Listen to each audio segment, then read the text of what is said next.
ہے، معمولی مسئلہ نہیں تھا تو جناب حر نے کیا تھا، اور آج پوری کربلا کا سب سے بڑا ذمہ دار حر ہوتا، اور خود کہا بھی ہے حر نے، اگر حر نے توبہ نہ کی ہوتی۔ امام حسین سلام اللہ علیہ منزل شراف سے جب چلے ہیں تو ابھی قافلہ کچھ دور گیا تھا کہ ایک شخص نے کہا اللہ اکبر، تو امام نے بھی کہا اللہ اکبر، پھر اس سے پوچھا تم نے تکبیر کیوں کہی؟ تو کہنے لگا کہ نخلستان کوفہ نظر آ رہے ہیں۔ تو جو امام کے ساتھ لوگ تھے راستہ پہچاننے والے کہ یہاں کہاں اور کوفہ کہاں؟ کہو دیکھو سامنے، کہ یہ نخلستان کوفہ نے کہا پھر کیا ہے؟ کہ ایسا لگ رہا ہے کوئی لشکر آ رہا ہے۔ امام نے کہا میں بھی یہی سوچ رہا تھا، تو یہاں ایسی جگہ ہے کہ جہاں پر ہم پناہ لے سکیں، مورچہ لے سکیں؟ لوگوں نے بیان کیا حمص، امام نے اپنے خیمے وہاں پر لگائے، پہنچ کر کے کچھ دیر میں لشکر پہنچ گیا۔ دیکھا امام نے جب حالت کو تو عجیب حالت ہے، سب چہرے سے پیاسے نظر آ رہے ہیں، جانوروں کی زبانیں نکلی آ رہی ہیں۔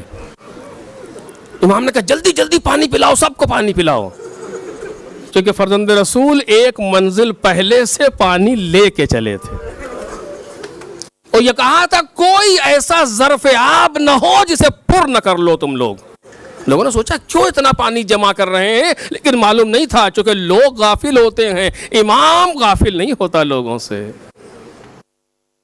سب کو پانی پلایا امام نے، جانوروں کو پانی پلایا، انسانوں کو پانی پلایا۔ اس کے بعد نماز ظہر کا وقت ہوا، امام نے حجاج ابن مسروق سے کہا مؤذن سے اذان کہو، اس نے اذان کہی۔ امام متوجہ ہوئے حر کی طرف کہ تم اپنے لشکر کے ساتھ نماز پڑھو، ہم اپنے لشکر کے ساتھ نماز پڑھتے اپنے لوگوں کے ساتھ۔ کہا نہیں مولا یہ نہیں ہوگا، آپ نماز پڑھیے ہم اقتدا کریں گے۔ اتنی معرفت ہے، آپ نماز پڑھیے ہم اقتدا کریں گے۔ امام نے نماز پڑھائی، اور نماز کے بعد گفتگو ہوئی، کہا سنو ہم یوں ہی نہیں آئے ہیں، ہمیں بلایا گیا ہے، ہمارے پاس خط لکھے گئے ہیں، اور لوگوں نے عذر ظاہر کیا ہے کہ ہم بے امام ہیں، ہمارے پاس آئیے تاکہ ہم آپ کے ذریعے سے ہدایت پائیں، اس لیے ہم آئے ہیں، اگر تمہیں نہیں چاہیے تو ہم واپس ہو جائیں گے۔ حر نے کہا ہمیں کوئی اس کے بارے میں اطلاع نہیں، خطوط کے بارے میں۔ امام نے اشارہ کیا، 2 بوری خط ہیں جو لا کے ڈال دیے گئے کہ یہ خطوط آئے ہیں۔ حر نے کہا میں اس کے لکھنے والوں میں نہیں ہوں۔ امام نے کہا اگر تمہیں نہیں چاہیے تو ہم چلے جاتے ہیں۔ خاموش ہے ابھی لوگ۔ نماز تمام ہوئی، امام اپنے خیمے میں گئے، کچھ دیر کے بعد شام کے وقت پھر آئے، پھر گفتگو ہوئی نماز کے وقت پر، اور امام نے پھر یہی کہا کہ سنو غور کرو، دیکھو لوگوں کہ کون ہے جو حلال خدا کو حرام کر رہا ہے، کون ہے جو لوگوں پر ظلم کر رہا ہے، کون ہے جو لوگوں کو راہ راست سے غافل کر رہا ہے، کہاں جا رہے ہو سوچو، ہمارے ذریعے سے تمہاری ہدایت ہونا ہے۔ پھر کہا اگر تمہیں نہیں چاہیے تو ہم واپس ہو جائیں۔ حر نے کہا کہ ہم آپ کو واپس نہیں ہونے دیں گے۔ امام نے کہا سوار ہو اپنے اپنے جانوروں پر۔ لوگ سوار ہوئے، امام نے راستہ بدلنا چاہا، حر نے فرس پر ہاتھ ڈال دیا، کہا ہم آپ کو جانے نہیں دیں گے۔ بس یہ سننا تھا کہ فرزند رسول نے آنکھوں میں آنکھیں ڈال کے کہا سکلت کا امو کا یا حر ما ترید، اے حر تیری ماں تیرے ماتم میں بیٹھے، تو کیا چاہتا ہے؟ 1000 کے لشکر کا سردار ہے۔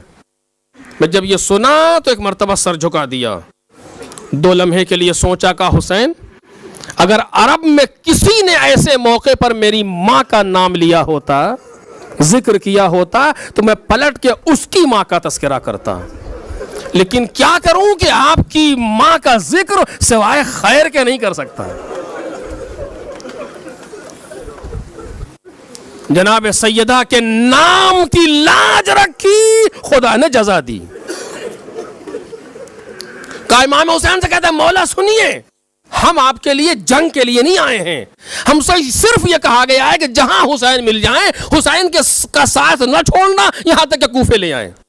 کہا میں تیرے ساتھ کوفے نہیں جاؤں گا۔ کہتا مولا ایسا کیجئے کہ نہ کوفے جائیے نہ مدینے جائیے، کوئی اور راستہ لے لیجئے، ہم ابن زیاد کے پاس خط لکھتے ہیں، دیکھیں جواب کیا آتا ہے۔ اسی عالم میں امام حسین نے گھوڑے کو موڑا اور قادسیہ کی طرف چل دیے۔ کچھ دور چلے تھے، ایک منزل رک گئے، رات گزری، صبح پھر چلے۔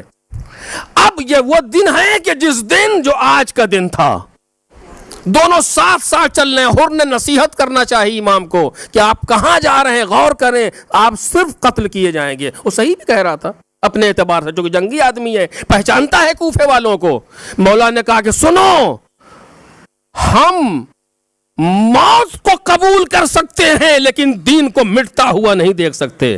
کچھ اشعار پڑھے جن کا ترجمہ ہے، ہم موت کو قبول کر سکتے ہیں۔ حر نے سمجھ لیا کہ اب حسین اس طرف نہیں آئیں گے، الگ ہو گیا۔ چلتے رہے دونوں ساتھ ساتھ، کچھ دور چلے تھے کہ سامنے سے کوفے کی طرف سے ایک انسان آتا نظر آیا۔ وہ عمر ابن زیاد کا پیغام لے کر کے آیا کہ جہاں حسین ہے وہیں روک لے، کسی بے آب و گیا صحرا میں۔ حر نے آ کر کے پھر خط دکھایا امام کا۔ امام نے کہا کہ نہیں، ہمیں جانے دے گا۔ مولا نہیں جانے دے سکتا۔ ابھی یہ گفتگو ہو رہی تھی، دونوں آگے قدم بڑھا رہے تھے، گھوڑے نے قدم روک دیے۔ امام نے پوچھا اس جگہ کا نام کیا ہے؟ تو جناب زہیر نے کہا کہ نینوا۔ کہا کوئی اور نام بھی ہے؟ شط فرات۔ کوئی اور نام بھی ہے؟ غازریہ۔ کوئی اور نام بھی ہے؟ جناب زہیر نے کہا کرب و بلا۔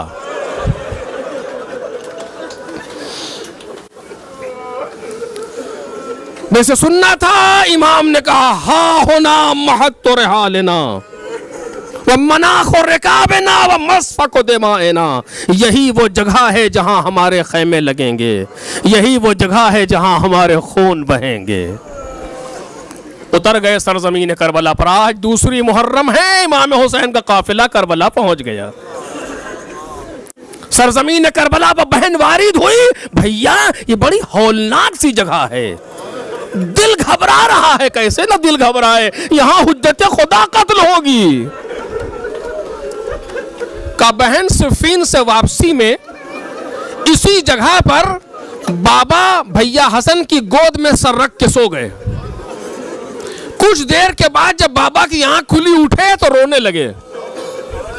بھیا نے پوچھا کہ بابا کیوں رو رہے ہیں؟ کہا میں نے ابھی خواب میں دیکھا کہ اسی دشت میں یہ پورا خون کا دریا بنا ہوا ہے، حسین ہاتھ پیر مار رہا ہے۔ اور میری طرف مڑے کہا کہ بابا میرے لال، اگر ایسا وقت ہو تو کیا کرو گے؟ کہا بابا صبر کروں گا، یہ زمین میرے لیے بلائی گئی۔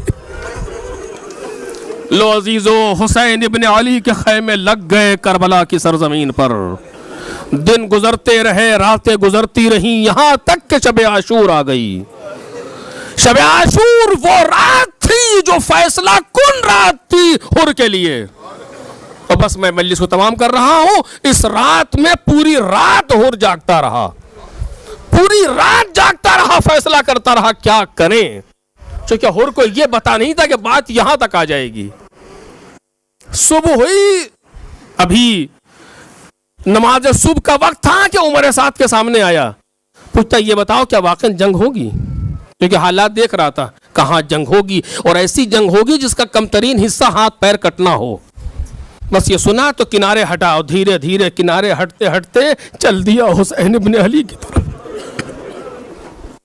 امام حسین نے دیکھا کہ حر آ رہا ہے، عجیب انداز سے آ رہا ہے، سر کو ہاتھ پر رکھے ہوئے،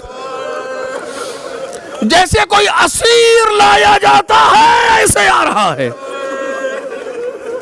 ایسے آ رہا ہے۔ بیٹا ہے، بھائی ہے، غلام ہے، اور آیا، اور آنے کے بعد کہتا ہے مولا یہ بتائیے میرے لیے توبہ ہے؟ افرائیت لی من ذالک توبہ، اے میرے مولا یہ بتائیے کیا میرے لیے توبہ آپ دیکھ رہے ہیں توبہ ہے؟ امام حسین نے بازو تھام لیا، اور ہاں میں نے بھی معاف کیا، تیری توبہ قبول ہے حر۔ بس مجلس تمام ہو گئی۔ جناب حر نے کہا مولا سب سے پہلے میں آپ سے ملا تھا، اور اب سب سے پہلے میں جانا چاہتا ہوں۔ امام حسین نے سر جھکا لیا، حر جیسی تمہاری مرضی۔ اے میرے مولا کچھ دیر کے لیے روک لیں، تو بھوکا پیاسا نہیں ہے، ابھی آیا ہے، مہمان ہے۔ کہا میں نے معاف تو کر دیا، لیکن دیکھ نہیں رہے ہو کتنا شرمندہ ہے حر۔ برداشت کروں میرا مہمان دیر تک شرمندہ رہے؟ بعض مقاتل نے یہ بھی لکھا، کہتا مولا مجھے اتنی اجازت دے دے میں اہل حرم سے معافی مانگ لوں۔ عجیب اجازت ملی، آ کر کے بیبیوں کے خیموں کے سامنے دو زانو بیٹھا زمین پر اور کہتا ہے تعارف کرایا، اے اہل بیت مصطفیٰ میں وہی ہوں جو آپ کی ساری مشکلات کا باعث ہوں، لیکن اب شرمندہ ہوں، آپ کے سامنے معافی کے لیے آیا ہوں۔ اتنا درد تھا حر کے لہجے میں کہ آواز بلند ہو گئی، واہ محمد! کہتا میری دو خواہشیں ہیں جو میں نے مقتل میں دیکھا، دو خواہشیں ہیں۔ پہلی خواہش یہ کہ مجھے معاف کر دے، اور دوسری خواہش یہ قیامت میں بی بی سے شکایت